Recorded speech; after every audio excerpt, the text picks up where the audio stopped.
The American Red Cross is a name for some of our neighbors.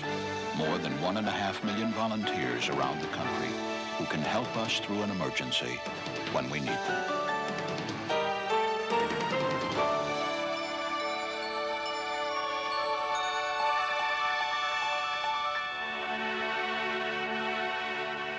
Hello, I'm Rebecca Richards of the American Red Cross. Welcome to Your Red Cross in Action. In past programs, each time we've talked about the dangers of fire, we've talked about smoking, because year after year, the leading cause of civilian fire deaths is smoking materials. We've cautioned you smokers to make sure that your cigarette or cigar is properly and fully extinguished. We've told you never to smoke in bed, never to smoke after taking medication that makes you drowsy, and never to smoke when medical oxygen is in use. Today our message is a bit more inclusive. We're telling you never to smoke. And we're aiming our message not only at current smokers, but especially at younger potential smokers, those who are considering lighting up because it looks cool. Today we'll be discussing the health issues of smoking. We're particularly pleased to have back with us Joseph Raulianitis, Public Health Affairs Specialist with the United States Food and Drug Administration. Welcome back. It's great to be here, Rebecca. All right, so let's start off with a couple of questions and background information about the FDA. So what is the FDA's involvement with tobacco regulation? Well, let me tell you right now, we really endorse the Red Cross's approach to not smoking. That's the basic underlining factor here. We have been historically involved in attempting to regulate tobacco and now successfully returning to that mission in the year 2010. Back in the 1990s, we had a very, very progressive commissioner by the name of David Kessler. Kessler was a lawyer. He was commissioner of the FDA, and he was also a pediatrician. He had young children. When he came into the FDA in 1990, Rebecca, he had several things that he wanted to accomplish, and one of them was tobacco regulation, keeping tobacco products away from young people. Back in 1994, midway through Kessler's term, we had about 50 million smokers in the country, 50 million. In 5 or 6 years later, in 2004, we had some 70 million people. So Kessler looked at the problem of smoking, looked at the impact on American youth and Americans in general, and realized something had to be done about it. At the same time, in the 1970s and 1980s, the 7 major tobacco companies were doing interesting things with nicotine content in tobacco products. They were enhancing it. They were developing strains of nicotine that would really hook young people, hook all Americans on the need to have nicotine, to have tobacco products, and to smoke. Of course, this was an economic thing to them, and they were surely less ingenuous. They were disingenuous about representing their products. So that was a major concern, and you had several individuals step forward, thankfully, who worked for the tobacco companies in research and development, in marketing, scientific disciplines and such. And they contacted the regulatory agencies, the federal government, FDA, and indicated this was going on. There was really a need to look closely at the manipulation of nicotine in tobacco. Kessler took that with his staff, took it under advisement, looked at it real closely. Kessler came on in 1990 to the FDA, and by 1995, he had put together a justification under the Food, Drug, and Cosmetic Act that FDA had a regulatory responsibility, or could have regulatory responsibility over tobacco regulation. With that in place, we didn't need any more existing laws. We had the Food, Drug, and Cosmetic Act to work on. We looked at the tobacco product as a medical device, a delivery system for nicotine, which, as we all know, is a drug. Okay, with that in mind, Kessler went forward, and from 1996 until 1999, the FDA was deeply involved in regulating the sale and distribution and marketing of tobacco products to kids, young people, and adults, as also and looked at this as being a pediatric problem. I mean, you'd have young people, even today, you have 1,000 young people a day getting hooked on tobacco products. Wow. 1,000. The tobacco industry today spends about $12 billion, Rebecca, marketing yearly their products. at the, at the time that Kessler was in power with the FDA, they were spending a lot of money there too. They had a lot of senatorial support, a lot of support in other government agencies, a lot of support by industry, and they came head to head with us in the court to try to prevent the Food and Drug Administration from regulating tobacco distribution and sale. It was a major concern. I'll tell you, it was a lively time in FDA's history.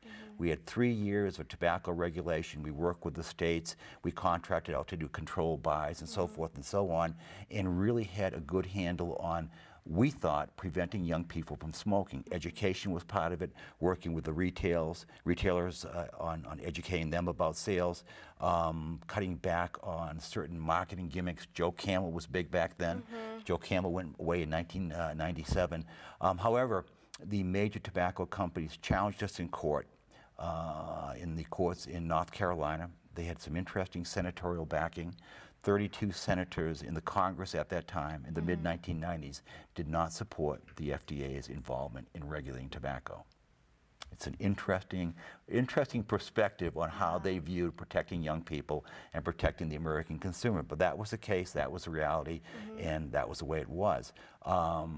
We dealt with the major tobacco companies in court relatively successfully.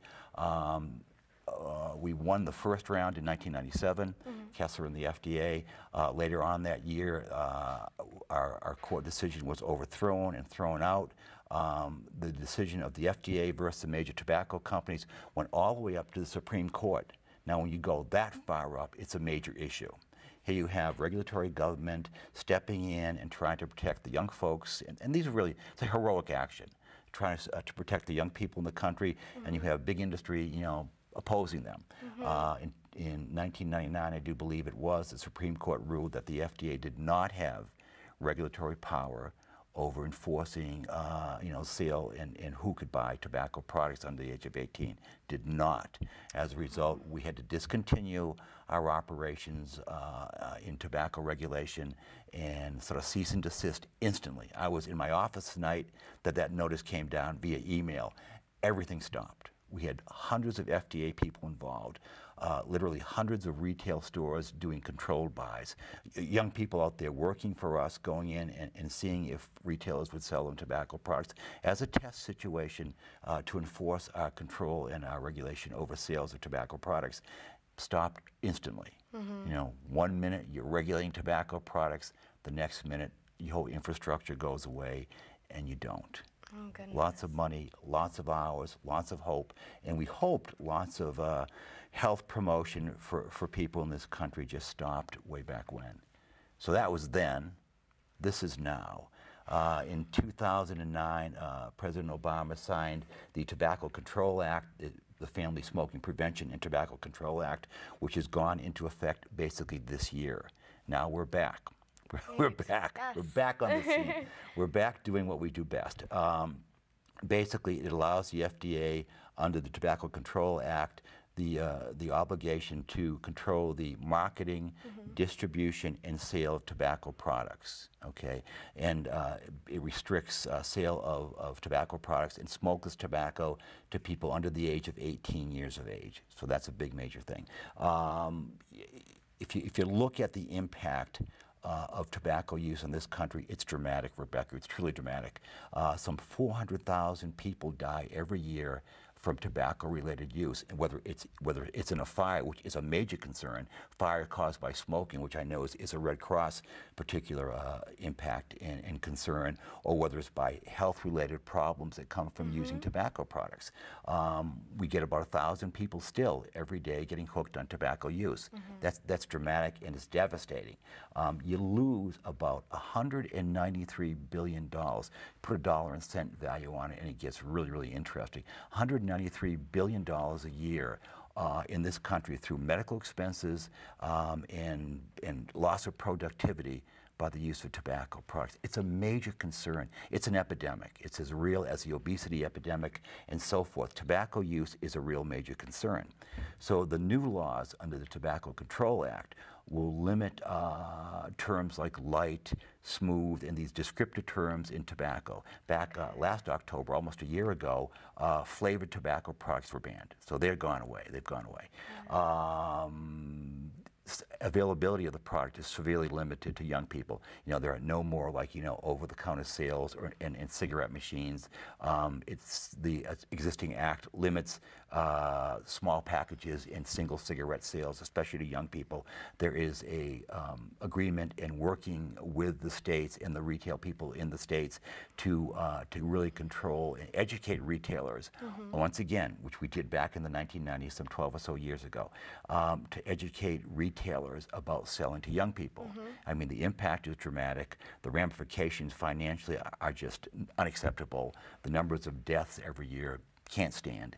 And there's really a need to really, you know, put a harness on that and control. Not to take tobacco away, because adults can make a decision, but you don't want to, you know, you don't want a generation of young people to get hooked on tobacco use and suffer the consequences that come with it.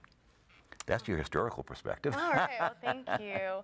So why has the FDA been so involved with controlling who has access to tobacco? Well, that's a good question. Well, once again, it's looking at a generation of young people reaching adulthood. If we allow 1,000 or so individuals to start smoking every day, we're going to dramatically shorten the lifespan of those people. In fact, there have been many statistical reports out, and on the average, and I wrote it down before the show kicked off, we expect that the average lifespan for a tobacco user to decrease by about 7 years. That's a lot. You know, I mean, people will hopefully live longer as the country matures, but I mean, if you have 85 years of life and you lose 7 because of tobacco use, you're back to like, you know, 1915 or 1950 age group in longevity studies. So we really want to stop that. There's just a need to make people aware of the financial health impact of tobacco use. So that's where that comes to fruition. Okay. Is there any major health concern specifically that you can address here from tobacco use? Well, there's a whole list of tobacco-related diseases. Emphysema, you know, and compromise of your lung system is always part and parcel of it. The fact that just the simple fact that people, when they smoke, will inhibit their ability to be physically active. Okay, you're definitely going to cut into that. People will not be anywhere near as physically active as they are. So that's a compromised situation. Those, I think, would be your, you know, and related heart disease, and of course, cancer. Cancer is no longer a death sentence. There are medications and treatments out there that definitely deal effectively with prolonging people's life and treating them if they have a cancerous condition. But it's a proven fact that use of tobacco products for anybody, you know, adult or a child, whatever the case might be, definitely enhances their possibility of getting cancer. It's cause and effect. It is related. So that's another big concern. Cancer is a major concern. So emphysema, cancer, you know, the just plain loss, Rebecca, of quality of life is really a reason that gets the FDA motivated and other regulatory agencies, state and federal, you know, to work against abuse of cigarette products. Smokeless tobacco is included in that as well. All right. Well, now we're going to take a break for a moment to go to a short video on smoking and fire safety. Fires. You've heard about the deadliness of smoke and fires and how to escape. But what causes the fire in the first place? How do we prevent them? To prevent fires, we have to change how we think about fires. First, ask yourself, what caused this fire? Did the burning walls catch the ceiling of this room on fire? Well, yeah, but we want to get to the true source. Was it the burning bed that ignited the wall? Or the box that caught the bed on fire? Maybe it was the lit cigarette inside the box. But a flame had to light the cigarette. Surely you can see where this is going. All of these things helped the fire spread, but none of them caused it.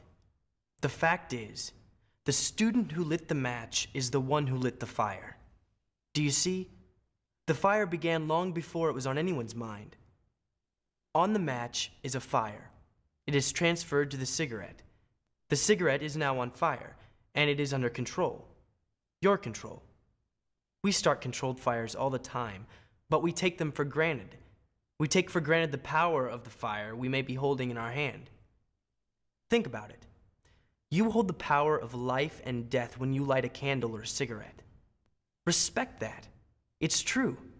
The only thing that prevents you from causing the devastation that comes from a fire is you. You must choose to prevent fires. They don't prevent themselves. No one ever lit a candle and thought, I'm going to put this next to a curtain so it burns down my whole house, even though it happens. However, people can think, I'm going to clear off this table so the candle won't catch anything on fire. You see?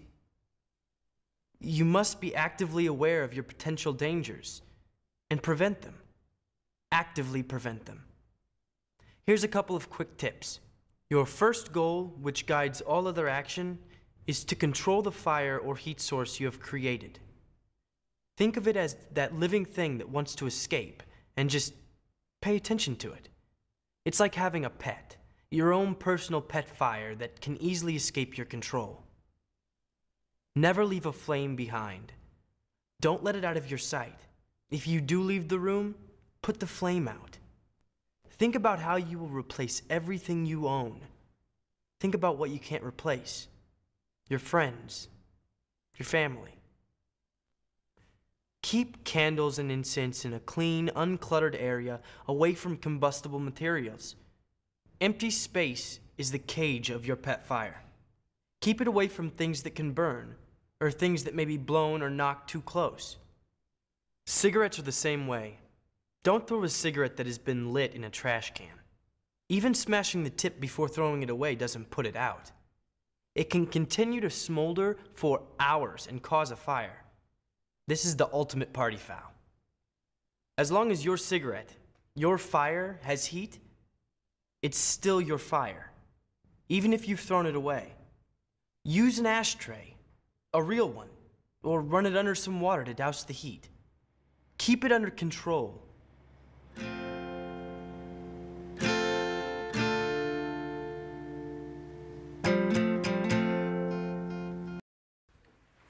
Welcome back. So Joe, what are some of the recent regulations that have gone into place? Can you tell us about them and what kind of effect they've had so far? Sure. Well, Rebecca, under the Tobacco Control Act, which went into effect in June of this year, June of 2010,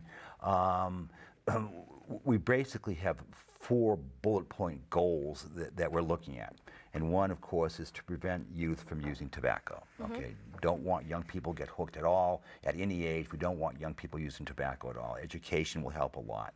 Also, we want to help adults work into mechanisms that will help them quit. You know, I mean, there are patches, there are pills, there is therapy, and there's a lot of ways for addicted adults to become unaddicted and stop using tobacco products. That's important. And also, it's really important to make sure the public understands the contents of tobacco and the consequences of using it. You know, long-range education on all levels to all groups. You know, coming on this program is a great thing for the FDA because we get a message out to people and we sort of drive home the problem of smoking and the negative consequences. And we've been always developing, Rebecca, a scientifically based understanding of the regulations and how they impact on people, and how tobacco-related diseases, cause disability and death and all the negative ramifications. So if you look at the Tobacco Control Act, those are the 4 major premises that we're implementing.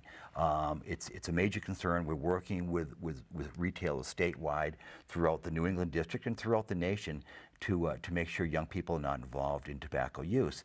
It's a long slug. It really is. It takes a lot of effort, a lot of money, a lot of time, a lot of coordination, and a lot of outreach. Really. So that's basically the premise that we're approaching. And when we have regulatory control over marketing, distribution, and sales of tobacco products, we think this time around will be particularly successful in driving the point home. We hope. We're optimistic. That kind of is going off of my next question, which is, the FDA's record with regard to regulating tobacco products to young people hasn't been so great. Do you expect the most recent efforts to be any more successful? Well, that's a great question, and boy, I'm optimistic. I mean, having been deeply involved as a younger member of the agency back in the 1990s, it was a great time because it was a time of optimism. It was a great cause. I believed in it. Kessler believed in it. The agency believed in it. And it was a bit of a crusade, sort of a healthcare crusade. Do I think we'll do better this year or this time around? I really think so. I think the current administration is dedicated to this. The major tobacco companies, Rebecca, don't have the pull and the power they used to have. They still make a lot of money. They still voice sincerity. Sometimes I'm skeptical about that. But they don't have the popular support that they used to. I think people are becoming more health conscious. I mean, if you look at the workout programs, the sports programs, the sense of our involvement in athletic awareness and such, I think we're a much better educated and dedicated society to health care than we were 10 or 12 years ago. I think we will. I think we have the money, we have the time, we have the expertise. We definitely have the mandate under the Tobacco Control Act to do this. It's a federal law now, and there's no real challenging it in court. It stands as it stands, and it says what it says. So we're real optimistic that this time around we'll do a lot better and stay in the game, and prevent the unnecessary deaths through fires, which are caused by people who smoke, as well as the health-related deaths. Almost 500,000 that occur in this country every year. Yeah, I think we'll do better. I'm optimistic. Great, I am too. So now we're going to break for another video just showing the appeal to young potential smokers of tobacco products.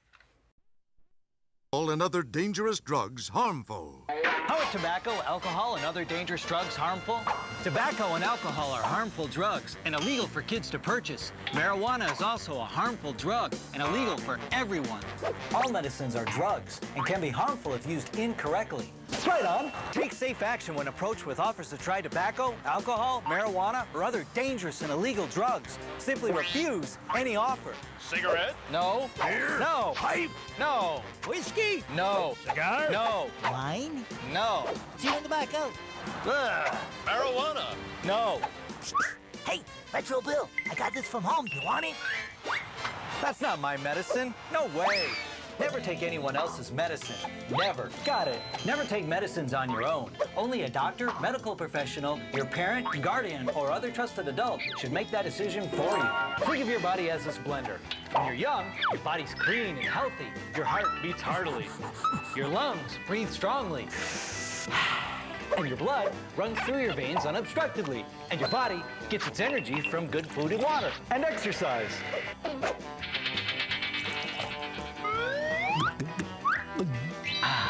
Delicious and nutritious. And healthy. Now, let's imagine that this blender is your body again. Only this time, we're going to put dangerous alcohol, tobacco, and other illegal and harmful drugs into your body. This is what you do to your healthy heart, lungs, and teeth when you put bad things in your body like beer, wine, cigarettes, cigars, chewing tobacco, marijuana, cocaine. And when you drink, smoke, or snort this stuff, this is what it looks like inside your body. Sick, isn't it? This could be your body if you take dangerous and harmful drugs or alcohol. Would you drink or eat this stuff? No. Good. Because it's all this junk that gives you heart disease, lung cancer, liver disease, rotting teeth, and mouth cancer. This stuff is extremely dangerous. It can make you sick or even kill you. And remember, drugs, alcohol, and cigarettes can be habit-forming.